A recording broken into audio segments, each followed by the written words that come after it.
ആറ്റിങ്ങൽ ഇരട്ടക്കൊലക്കേസിലെ പ്രതിക്ക് തൂക്കുകയറിൽ നിന്നും മോചനം. കേരള ഹൈക്കോടതിയുടെ വിധിയാണത്.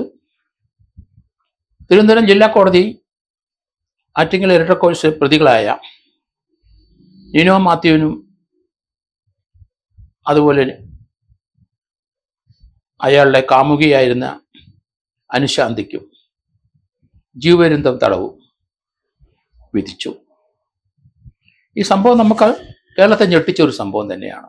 ഒന്നിച്ച് വർക്ക് ചെയ്യുന്നതാണ്, ടെക്നോ പാർക്കിൽ ഒന്നിച്ച് വർക്ക് ചെയ്യുന്ന വ്യക്തികളാണ് നിനോ മാത്യുവും അനുശാന്തിയും. അനുശാന്തിക്ക് ഭർത്താവുണ്ട്, ആലങ്കോട് കുടുംബമായിട്ട് താമസിക്കുന്നു. സ്വാസ്തിക എന്ന 3.5 വയസ്സുള്ള കൊച്ചുണ്ട്. ഭർത്താവിൻ്റെ അപ്പനും അമ്മയായിട്ടാണ് താമസിക്കുന്നത്. ഭർത്താവ് ലിജീഷ് ഇലക്ട്രിസിറ്റി ബോർഡിലെ ജീവനക്കാരനാണ്. ഭർത്താവിൻ്റെ അമ്മ ഓമന വീട്ടിലുണ്ട്. തങ്കപ്പ ചെട്ടിയാര് പിതാവുണ്ട്. ഈ സംഭവം നടക്കുന്ന അന്ന് ഉച്ചയ്ക്ക് 12:30 നിനോ മാത്യു അനുശാന്തിയുടെ വീട്ടിലേക്ക് പോകുന്നു. കയ്യിലൊരു ബാറ്റൊക്കെ ഉണ്ട്. അയാള് ആ വീട്ടിലോട്ട് ചെല്ലുന്ന വിവരം അനുശാന്തി ഭർത്താവിൻ്റെ അമ്മ ഓമനെ അറിയിക്കുന്നുണ്ട്. തൻ്റെ കൂടെ വർക്ക് ചെയ്യുന്ന നിനോ മാത്യു അവിടെ വരെ വരുന്നുണ്ട്. വീട്ടിൽ വന്നപ്പം വീട് പൂട്ടിക്കിടക്കുന്നു. അപ്പം തന്നെ അനുശാന്തിയെ വിളിച്ചു. അനുശാന്തി അമ്മയുടെ അടുത്ത് വിളിച്ചു പറഞ്ഞു. അവർ വാതിൽ തുറന്നു. കുട്ടിയുമായിട്ട് കൊച്ചിനെ എടുത്ത് 3.5 വയസ്സുള്ള കുട്ടി കയ്യിലുണ്ട്. അതിനെ എടുത്ത് വാതിൽ തുറന്നു. നിനോ മാത്യു അകത്തോട്ട് കയറി തൻ്റെ കയ്യിരുന്ന ആ ദണ്ട് ഉപയോഗിച്ചിട്ട് ഓമനെ 58 വയസ്സുള്ള ഓമനയുടെ തലക്കിട്ട് അടിച്ചു വീഴ്ത്തി. കൊച്ചു താഴെ വീണു. കൊച്ചിനെ ഉയരമുള്ള ആ ദണ്ട് ഉപയോഗിച്ച് കൊച്ചിൻ്റെ തലക്കിട്ട് അടിച്ചു. ഓമനയുടെ കഴുത്തിന് വെട്ടി. രണ്ടുപേരും കൊല്ലപ്പെട്ടു. ഈ സമയത്ത് ലിജീഷ് ഭർത്താവിനെ കൊലപ്പെടുത്താൻ ഉദ്ദേശമുള്ളതുകൊണ്ട് അനുശാന്തി ഭർത്താവിനോട് വീട്ടിൽ വരാൻ പറഞ്ഞു.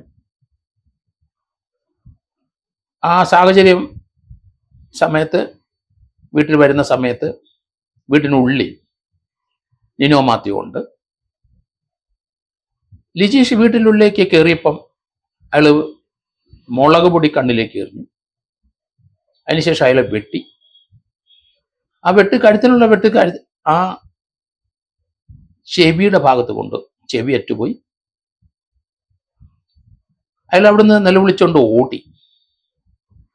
ഗുരുതര പരിക്കേറ്റു. നാട്ടുകാർ ഇടപെട്ടു. പോലീസ് വന്നു. ഏതായാലും കൊലപാതകം നടത്തിയത് നിനോ മാത്യു ആണെന്ന് പോലീസിന് ഏകദേശം മനസ്സിലായി. അയാളെ ഉടനെ കസ്റ്റഡിയിൽ എടുക്കാനും സാധിച്ചു. മാമത്ത് തൻ്റെ വീട്ടിലേക്ക് അനുശാന്തി ഈ സംഭവം അറിഞ്ഞു പോയി. ആ വീടിനുള്ളിൽ കഴിഞ്ഞുകൂടി.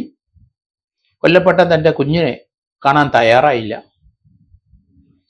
അപ്പം കുട്ടിയെയും കുട്ടിയുടെ അച്ഛനെയും എന്ന് പറഞ്ഞാൽ തൻ്റെ ഭർത്താവിനെയും ഭർത്താവിൻ്റെ അമ്മ ഓമനെയും കൊലപ്പെടുത്താൻ തന്നെയാണ് തീരുമാനിച്ചിരുന്നത്. അതിനകത്ത് നിനോ മാത്യു എടുത്തൊരു തീരുമാനമല്ല. അനുശാന്തിയും ആ തീരുമാനത്തിൽ പങ്കുചേർന്നിരുന്നു. അവര് മുൻകൂട്ടി പ്ലാൻ ചെയ്ത് അനുസരിച്ചാണ് ഈ കൊലപാതകം.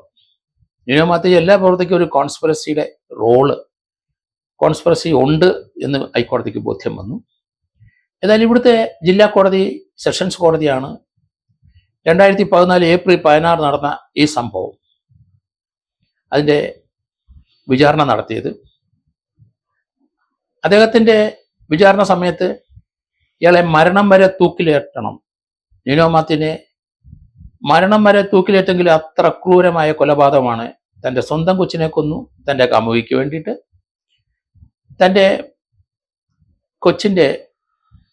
തൻ്റെ അനുശാന്തിയുടെ കൊച്ചിനെ കൊന്നു, അനുശാന്തിയുടെ അമ്മയെ കൊന്നു, ഭർത്താവിനെയും കൊല്ലാൻ തീരുമാനിച്ചു.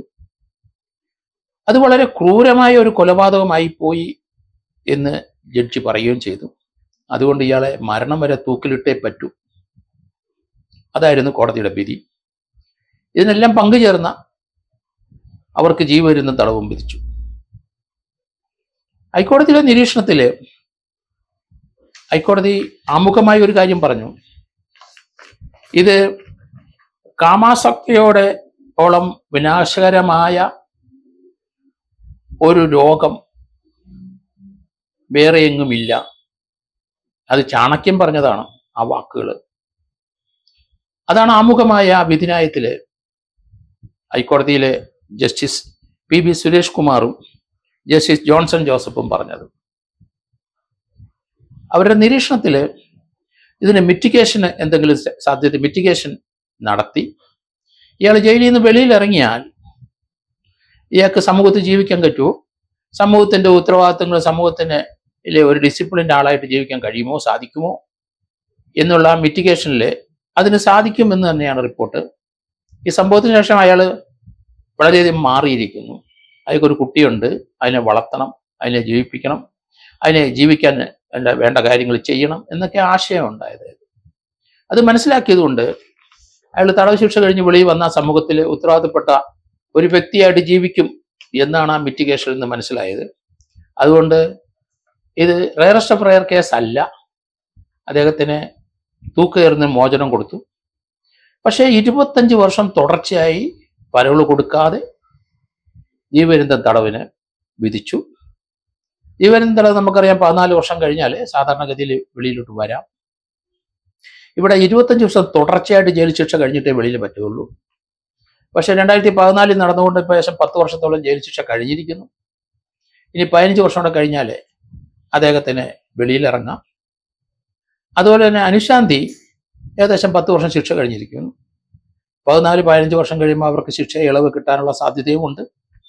മരണം വരെയാണ് ജീവപര്യന്തം എന്ന് പറയുന്നെങ്കിലും സാധാരണഗതിയിൽ ഗവൺമെന്റിന്റെ ഓർഡർ അനുസരിച്ച് ഇങ്ങനെയുള്ള ആൾക്കാർ ജീവപര്യന്തം തടവിന് കിടക്കുന്നവരെ ജയിലിലുള്ള ജീവിതം വളരെ സുഖകരമായി അല്ലെങ്കിൽ വളരെ പ്രശ്നങ്ങൾ ഉണ്ടാകാതെയും അങ്ങനെ ഒരു ജീവിതം നയിക്കുന്നവർക്ക് അത് 14 വർഷം കഴിഞ്ഞാൽ അവർക്ക് റിലീസ് ചെയ്യാം എന്ന് ഗവൺമെന്റ് തീരുമാനമുണ്ട്.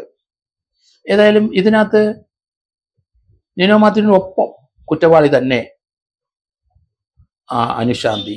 കാരണം വീട്ടിലേക്കുള്ള വഴികൾ വാട്സാപ്പിൽ ഇട്ടുകൊടുത്തു. അവർക്ക് ഉദ്ദേശം ഇയാളെ കൊല്ലാനാണ് പോകുന്നതെന്ന് അറിയാം, കൊല്ലുകയാണ് അയാളുടെ ലക്ഷ്യമെന്നറിയാം.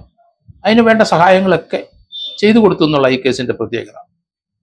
എന്തായാലും ഈ ഒരു സംഭവം കേരളത്തെ ഞടക്കിയതാണെങ്കിലും അയാളെ മരണം വരെ തൂക്കണം എന്ന് ജില്ലാ സെഷൻസ് കോടതി പറഞ്ഞെങ്കിലും ഹൈക്കോടതിയുടെ ഡിവിഷൻ ബെഞ്ചിന്റെ തീരുമാനം അയാൾക്ക് ജീവപര്യന്തം തടവും 25 വർഷത്തിനും അനുശാന്തിക്ക് ജീവപര്യന്തം തടവുമാണ് നൽകിയിട്ടുള്ളത്.